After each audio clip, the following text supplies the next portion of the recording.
Bienvenue à mon cours sur les interventions comportementales pour accroître la demande et l'adoption des vaccins. Je m'appelle Netu Abad, je suis responsable de l'équipe de demande de vaccination sur le Centre de contrôle et prévention des maladies, la CDC, et j'aimerais vous parler d'un sujet qui m'est très passionné sur les interventions comportementales. Prochaine diapositive. Maintenant, je voudrais vous faire un plan de présentation de là où nous irons. D'abord, on va parler de sciences de comportement et comment les sciences de comportement aident à... On va parler aussi de la demande de vaccins et interventions visant à augmenter l'adoption, parler des exemples d'interventions qu'on a identifiés et aussi parler de suivi et évaluation de ce que nous pouvons faire pour mettre en œuvre les interventions de comportement. Prochaine diapositive. Il est mon espoir que vous allez apprendre les principes de la science du comportement et la manière dont elle est impliquée à la conception, à la mise en œuvre et à l'évaluation des interventions, apprendre les interventions comportementales les plus associées à l'augmentation du taux d'acceptation de vaccination et apprendre à mettre en œuvre des interventions comportementales en tenant compte des réalités du terrain, des défis que nous avons et des opportunités qui sont présentes. Prochaine diapositive.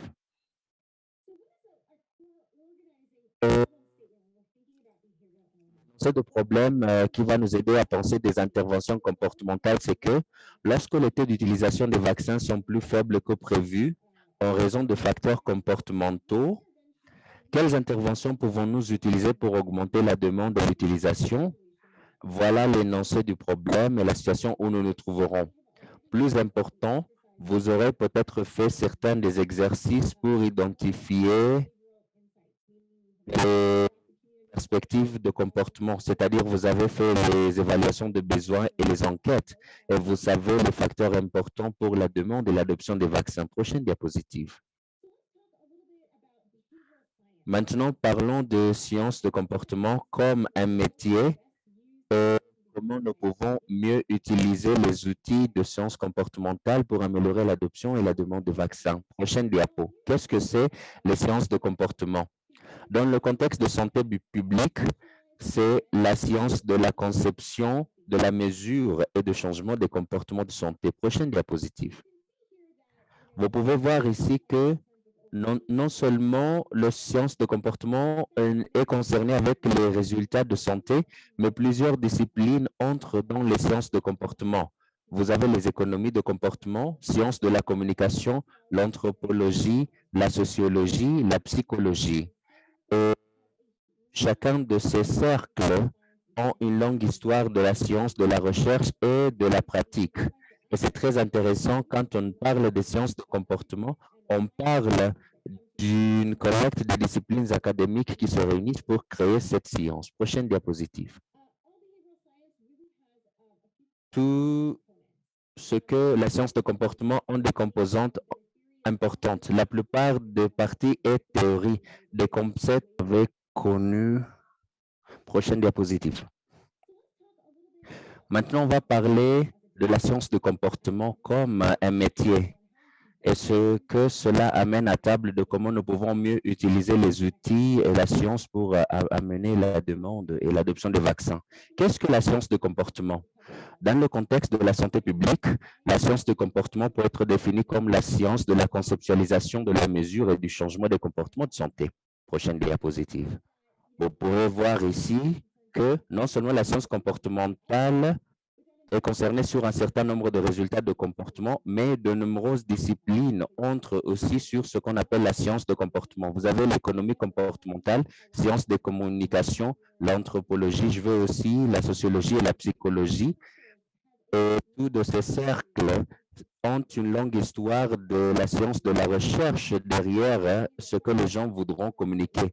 Quand on parle de la science comportementale, on parle d'une collection dense de disciplines académiques qui se réunissent pour le créer. Prochaine diapo. Dans la science de comportement, il y a les composantes fondamentales. La plupart, nous avons les théories, un ensemble de concepts interdépendants qui expliquent les comportements et suggèrent des moyens de les modifier. Il y a plusieurs théories qui existent dans la science de comportement Et il y a beaucoup de lectures que vous pouvez faire pour se familiariser avec les courants théoriques dominants qui sont présents pour guider nos actions. Nous sommes aussi préoccupés par la recherche. Nous voulons avoir les données quantitatives et qualitatives pour nous permettre de comprendre les comportements et la théorie. Et nous voulons mettre ces éléments en pratique. On ne peut pas juste laisser les gens en salle de classe ou sur les livres. On veut avoir l'intersection avec la réalité sur terrain. Et la pratique, ce sont les interventions visant à induire un changement de comportement positif qui s'appuie sur la recherche et la théorie. Et c'est là où nous sommes sur les parties de changement de comportement qu'il faut mettre en réalité. Et pour vous démontrer une situation où la science de comportement entre en jeu, on commence de le contexte et il faut comprendre un peu l'histoire. Prochaine diapositive. Maintenant, je vais parler de modèle de déficit de connaissances. Et créé dans des années 1970, ce modèle de déficit de connaissances part du principe que les écarts de compréhension entre les scientifiques et le public sont les résultats d'un manque d'information ou de connaissances. Et la croyance que le manque d'information ou de connaissance d'une chose occasionne les problèmes liés au comportement et ne font pas ce qu'ils doivent faire. Et l'intervention naturelle serait un modèle de communication à sens unique où l'information circule des experts ou des personnes que nous appelons experts vers le public dans le but de changer les attitudes, les croyances ou les comportements des individus. Pensons à cette hypothèse et testons cette hypothèse. Prochaine diapositive. Je voudrais que vous leviez votre main si vous avez entendu dire ou quelqu'un vous a dit ou vous avez lu que faire du sport au moins 3 fois par semaine est un excellent moyen de rester en bonne santé et en forme. Avez-vous entendu dire de ça? Levez la main. Prochaine diapositive. Maintenant, gardez vos mains levées.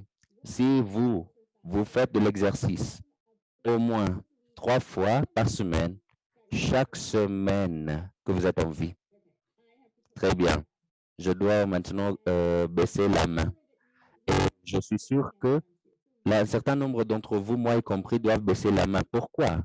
Si nous avons entendu dire que faire du sport au moins 3 fois par la semaine est un excellent moyen de rester en bonne forme, pourquoi est-ce que nous tous, nous le faisons chaque semaine? Prochaine diapositive. C'est parce que le comportement n'est pas seulement déterminé par la connaissance, c'est déterminé aussi par la culture, la religion, les émotions, la mémoire, les expériences passées, la logistique de nos vies quotidiennes, la manière d'interaction avec le monde. Il y a beaucoup de choses qui influencent notre comportement plus que les informations et les connaissances. Et nous avons encore les difficultés sur ce modèle de déficit de connaissances dans la science de comportement et la santé publique, parce qu'il y a cette supposition erronée que c'est seulement le manque d'informations qui font que les gens n'agissent pas comme il faut. Et la question des connaissances ne suffit pas. Et on voit que les connaissances n'égalent pas le changement de comportement. Prochaine diapositive. Maintenant, parlons des interventions visant à accroître la demande et l'utilisation de vaccins, surtout les interventions que nous connaissons qui pourront influencer la demande et par la suite l'utilisation de vaccins dans les communautés où nous opérons. Prochaine diapo. Tout d'abord, commençons avec ce continuum de la volonté d'accepter un vaccin. Et nous voyons sur ce continuum que nous avons un côté de refus à gauche et le côté de demande à droite. Et le refus, quelqu'un pourrait dire, je ne veux pas de vaccin, je ne veux pas prendre ce vaccin, je veux prendre un autre. Il y a un ensemble de comportements qui affectent cela. Sur le côté de la demande, les gens voudront être les premiers, ils ont besoin d'équipements, ils veulent se faire vacciner ou la communauté veut se faire vacciner. Mais très rarement, nous avons ces deux extrêmes. Pendant la pandémie COVID-19, ces extrémités n'étaient pas aussi graves que ça. Pendant la pandémie, on avait des grands groupes, et même avec les vaccins COVID-19 et les autres, on avait ce grand groupe au milieu ce sont les gens qui disent on va attendre voir. Ils ne sont pas ni opposés ni pour le vaccin, mais ils attendent voir comment la situation évolue. Peut-être ils ont des questions, des préoccupations et ils doivent voir comment la situation évolue avant de prendre la décision. Et nous avons appelé le juste milieu et ce groupe est important pour accroître l'adoption et la demande de vaccins parce que c'est un très grand groupe. Prochaine diapositive. Quels sont certains facteurs comportementaux et sociaux qui affectent la demande de la vaccination? Ce modèle, je crois, vous l'avez vu plusieurs fois dans d'autres présentations et les gens parlent de ces choses et on utilise ce modèle dans le travail de faire adopter et accroître la demande de vaccins. C'est créé par un groupe d'experts qui travaillent chez l'OMS et c'est basé sur une longue histoire de recherche dans les sciences de comportement qui ont été faits et on a développé ces 4 facteurs qui sont associés à l'adoption des vaccins. Et nous avons le point de vue et sentiment. Combien sommes-nous préoccupés par la maladie que nous voulons empêcher? Quel est notre sentiment à l'égard des vaccins? Sommes-nous confiants envers les vaccins? Connaissons-nous les avantages perçus? On a des questions sur la sécurité et la confiance. Tous ces éléments sont captés sur le point de vue et sentiment. Et c'est là où nous mettons un plus grand accent depuis des décennies. Et nous voyons que ce n'est pas seulement nos perceptions individuelles qui changent la perception de l'adoption de vaccins, c'est tous les autres éléments comme même les processus sociaux, les normes sociaux, que font les gens qui vous entourent, par exemple? Est-ce que vous avez des recommandations du personnel de santé à qui vous faites confiance?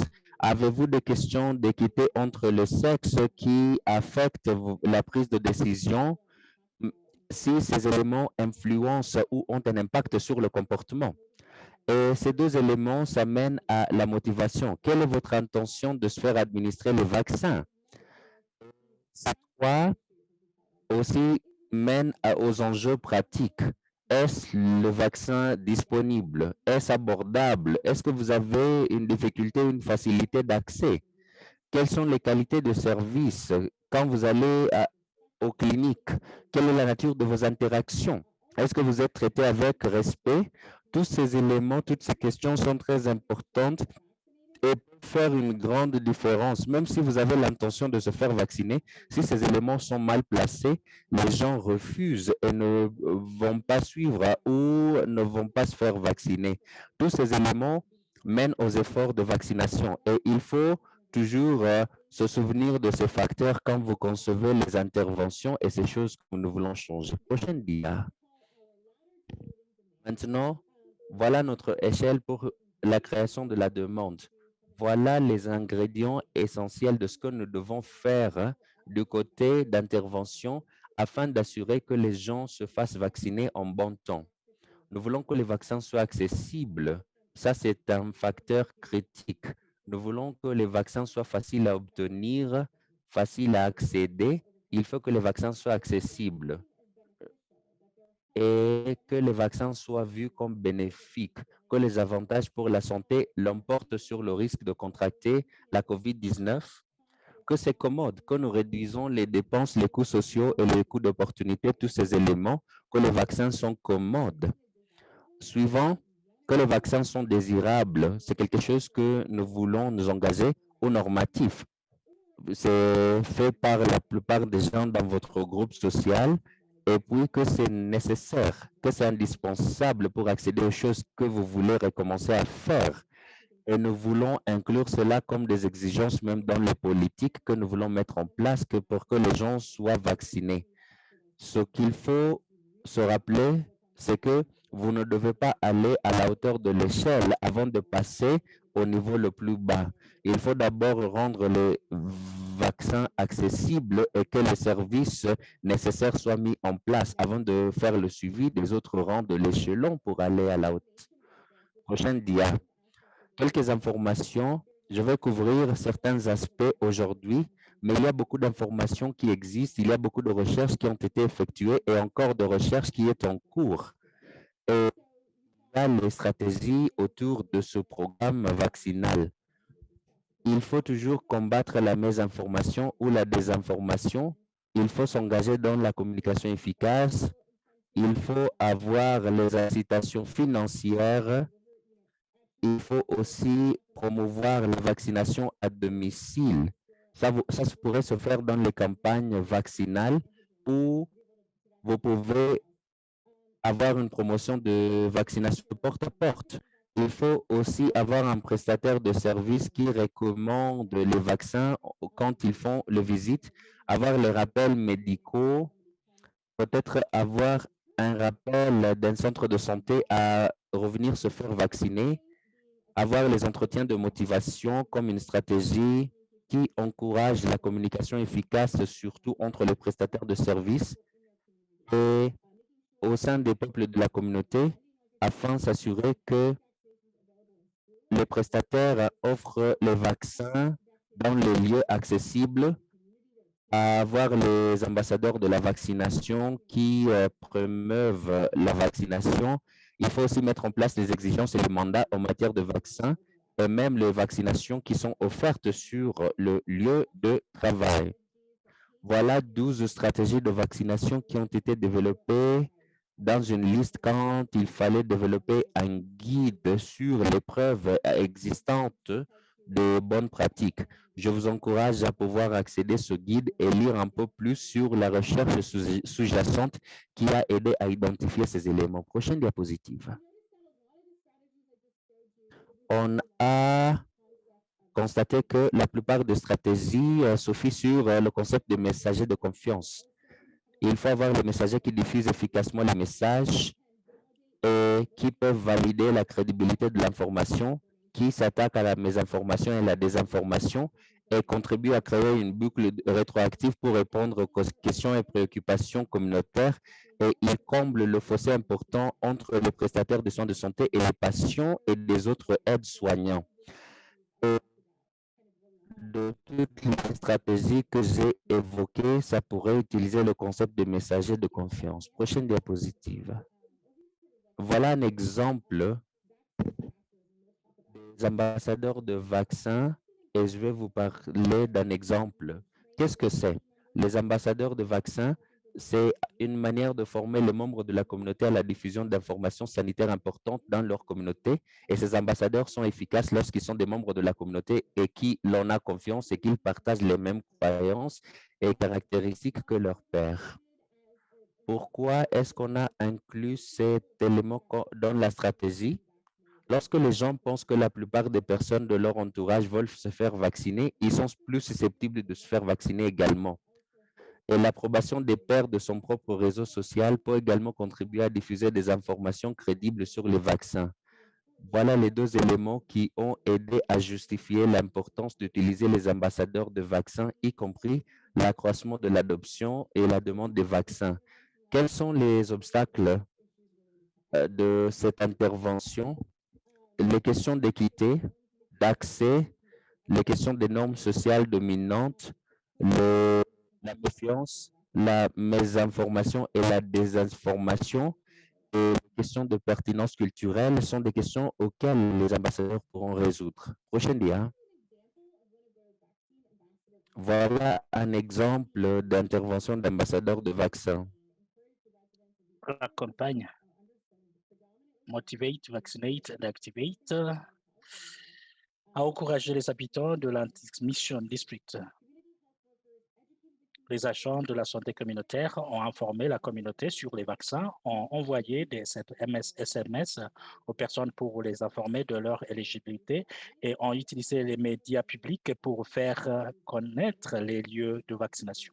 Ces efforts ont permis d'augmenter le nombre de vaccinations et de surmonter les incitations dues à la mésinformation, à la méfiance envers les institutions et à l'accès aux vaccins.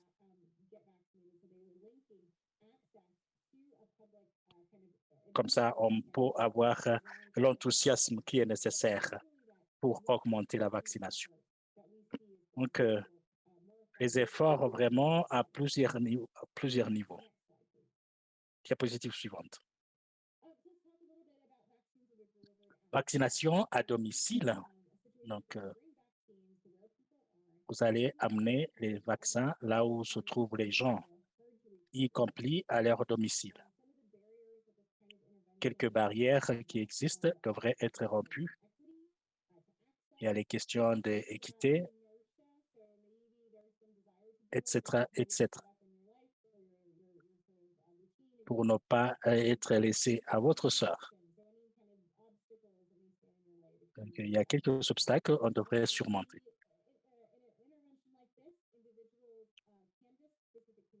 Les individus, les communautés donc, sont éduqués sur les vaccins. Que les âgés, les travailleurs sexuels, les travailleurs de sexe, ainsi de suite. L'intérêt pour le vaccin contre la grippe a augmenté après l'intervention, en particulier chez les membres des populations difficiles à atteindre. Donc, on a pu vraiment influencer l'augmentation lorsqu'on a pu surmonter les obstacles.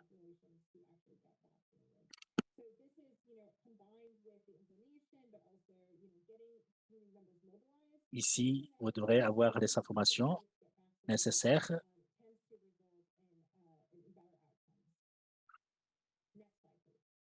Diapositive suivante.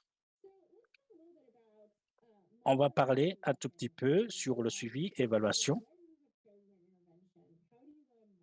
Lorsque vous avez une innovation, comment va-t-on donc faire le suivi et évaluation de ce?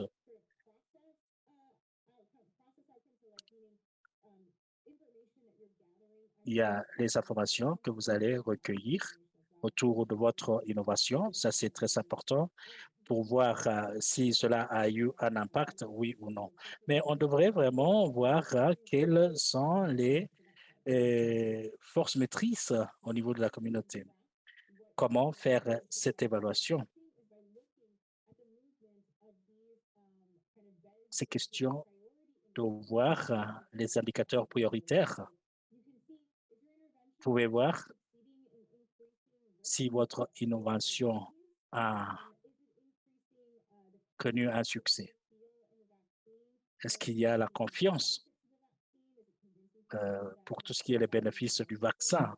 Quel est le sentiment de la population? Est-ce que cela change la manière de percevoir, considérer les vaccins? Comment les gens parlent sur les vaccins? Est-ce que cela a motivé des gens pour se faire vacciner? Et puis, si votre innovation aborde quelques éléments sur l'impact, les gens devraient donc comprendre de plusieurs manières. Vous devrez faire l'évaluation au commencement et à la fin de votre intervention. Ça peut être difficile de voir le changement, mais si l'innovation donc cible une couche de population et vous cherchez à voir comment les gens se sentent sur le vaccin, vous devrez donc vous focaliser sur leur perception. Et puis, il y a un autre cadre, quelques indicateurs qui peuvent vous orienter pour faire l'évaluation. Donc, tout ce qui est routine, et je suis sûr qu'on a donc les sources là, on peut avoir beaucoup plus d'informations sur cette question. Diapositive suivante. Quelques exemples d'intervention là où j'étais impliqué. Diapositive suivante. Ici, donc, c'est améliorer la communication interpersonnelle entre les agents de santé et les parents en Roumanie. L'objectif cherché, c'était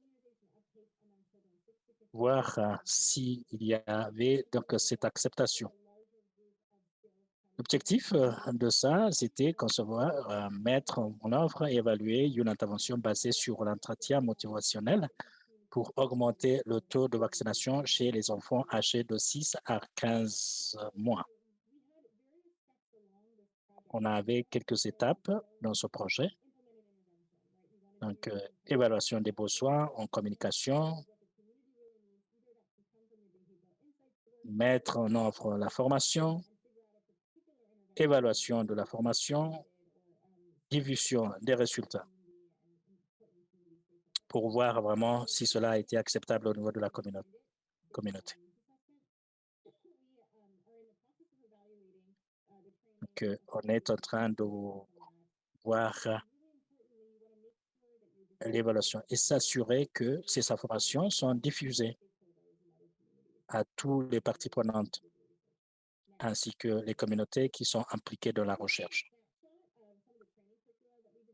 Donc, ce qu'on avait développé, il y a l'orientation vers les défis de l'immunisation, comprendre les facteurs qui influencent les attitudes et les comportements des parents. Donc, il y a quelques éléments qu'on devrait donc mettre en place et comment communiquer sur les vaccinations. C'était très important. Beaucoup d'informations là-dessus. Et ça, c'est une manière importante donc, de pratiquer sur le terrain. Comment vous allez utiliser ces étapes et communiquer, comme je viens de dire, sur les informations nécessaires. Qu'est-ce qui va se passer lorsque vous allez rendre visite aux gens à leur domicile? Vous devrez savoir ce qu'on doit faire. Donc, ça, c'est un aperçu d'ensemble de ce qui a été fait. Diapositive suivante. On a vu qu'il y a eu augmentation en matière de couverture. Cela a augmenté de 10 à 15%. Couverture de la troisième dose du vaccin hexavalent.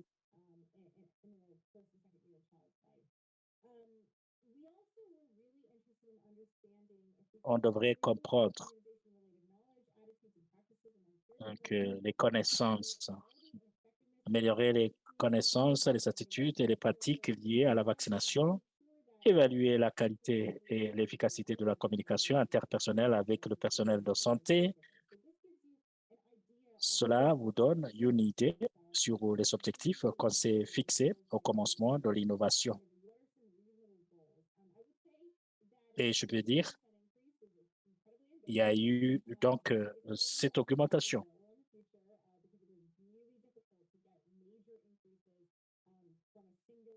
Parce que travailler autrement, ça aurait été difficile d'enregistrer de telles augmentations. On espère bien qu'on aura des améliorations. Diapositive suivante. Ici, c'est un aperçu donc, de calendrier d'évaluation, ce que vous utilisez lors de tels projets. Voir combien de gens au commencement, à la fin, combien.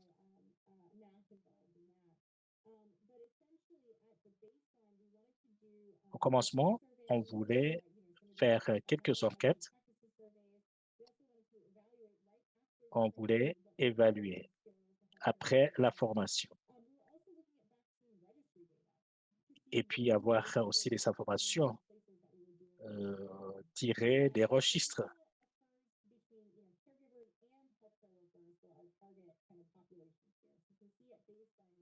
Vous pouvez voir au commencement. Et 12 mois après, 12 mois, ça c'est une année. Là, vous allez faire donc les enquêtes de base et les enquêtes finales. Vous pouvez voir ici que après 12 mois,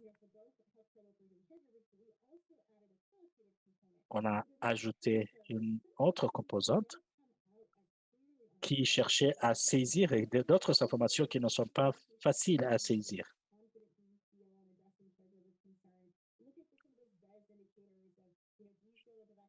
Donc, vous devrez avoir de très bons indicateurs qui vont vous permettre de faire ce genre de travail pour voir comment vous interagissez avec la réalité.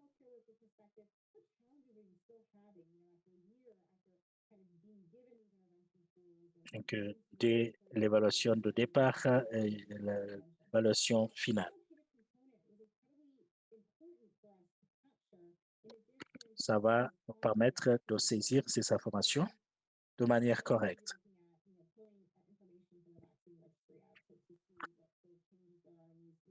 Pour voir ce qu'il y a eu comme changement. C'est pas trop complexe en matière dans l'évaluation d'une innovation. Vous pouvez faire cette tâche de manière peu complexe et ça va vous permettre donc de regarder les choses de plus près. Diapositive suivante. Voyons donc les trois vérités sur le terrain pour tout ce qui est l'acceptation des vaccins sur le terrain. Qu'est-ce qui est connu sur le terrain? On devrait donc voir, nous devons donc susciter un engagement politique en faveur de stratégies allant au-delà de la communication des risques pour modifier les comportements en matière de la vaccination.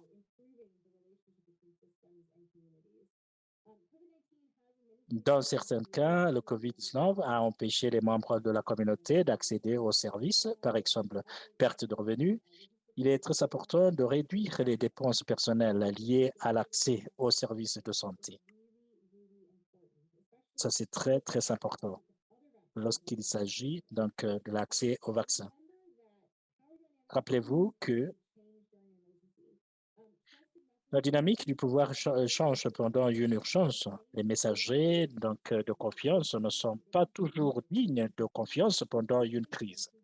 Faites attention à la façon dont la dynamique communautaire change pendant une urgence et intégrez-la dans votre intervention. Merci de respecter les dynamiques qui changent. Un leader communautaire avant l'urgence peut-être était influent, mais avec cette crise, il y a eu changement. Donc, vous êtes appelé à vraiment à comprendre ce qui se passe sur le terrain, que les choses sont dynamiques et les choses donc ne sont pas les mêmes. Diapositive. Quelques meilleures pratiques sur le terrain. Trouver des moyens d'écouter la communauté et intégrer cette écoute dans la planification, la mise en œuvre et l'évaluation de l'intervention. Cette diapositive nous explique ce qu'on est censé faire sur le terrain. Vous devrez aussi donc bénéficier d'une évaluation des risques pour que vos composantes vraiment répondent aux besoins de la communauté. Il y a plusieurs étapes de vos interventions qui devraient être claires. Travailler avec une variété de messagers de confiance dans les communautés. Les différentes communautés sont influencées par différents messagers de confiance. Et s'assurer que vous devrez aussi documenter et diffuser vos interventions, évaluations. Vous êtes peut-être sur la prochaine grande idée et d'autres peuvent être inspirés par ce que vous essayez. D'où le besoin de travailler avec les autres. Il y a les praticiens qui entrent sur le terrain, ils vont voir ce qu'ils sont en train de faire. Et lorsque vous allez sortir, laissez derrière quelque chose qui va inspirer la société, la communauté. Comme ça, prochainement, vous n'êtes pas appelé à faire la même chose.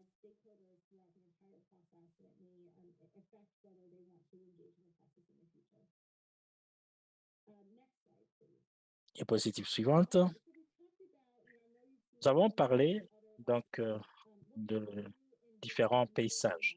Qu'est-ce que vous avez comme ressources? Qu'est-ce que vous pouvez faire avec? Donc ici, il s'agit des actions que vous pouvez entreprendre dans différents environnements. choisir une innovation qui répond à vos ressources, les ressources que vous avez disponibles.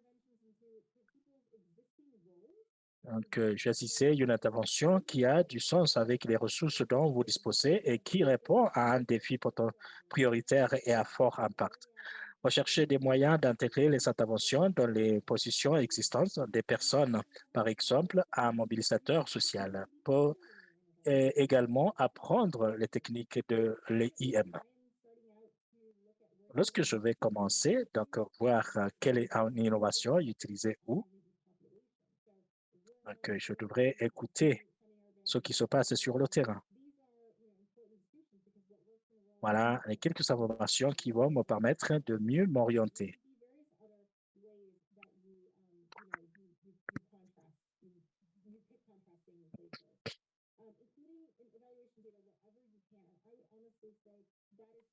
De manière honnête, ça c'est vrai pour tous les niveaux.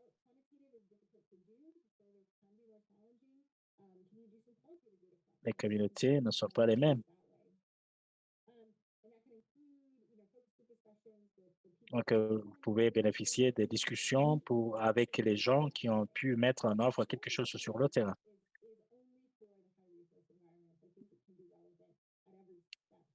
Et ces informations peuvent être utilisées pour la sensibilisation. Vous pouvez donc penser comment inclure les données d'évaluation si possible. Si vous travaillez dans une zone qui a une grande densité en matière de la population, et vous pouvez y essayer vos innovations là-bas. Et vous êtes censé donc faire l'évaluation après votre intervention. Ici, vous avez quelques sources donc, de références de sources. Les informations sur là où on a travaillé lorsqu'il s'agit de la conception des innovations et leur mise en œuvre. Diapositive suivante. Quelques messages clés, quelques messages à retenir lorsqu'il s'agit de l'innovation. Donc, le comportement lié à l'adoption d'un vaccin est très complexe et spécifique au contexte. Vous devrez bénéficier des preuves supplémentaires. Donc, la recherche, donc, toujours vient des pays développés et on devrait documenter ce qu'on fait sur le terrain. Ça, c'est très important. Lorsque vous êtes en train de concevoir les innovations, utilisant des modèles comportementaux, cela peut vous aider à structurer les interventions et à mesurer les résultats attendus sur la base d'une chaîne de sentiments, de perceptions et de comportements qu'une personne peut adopter et qui aboutit finalement à la décision de se faire vacciner. Voilà les quelques éléments importants et je suis très passionné pour faire de tel travail. Je vous souhaite toutes les bonnes choses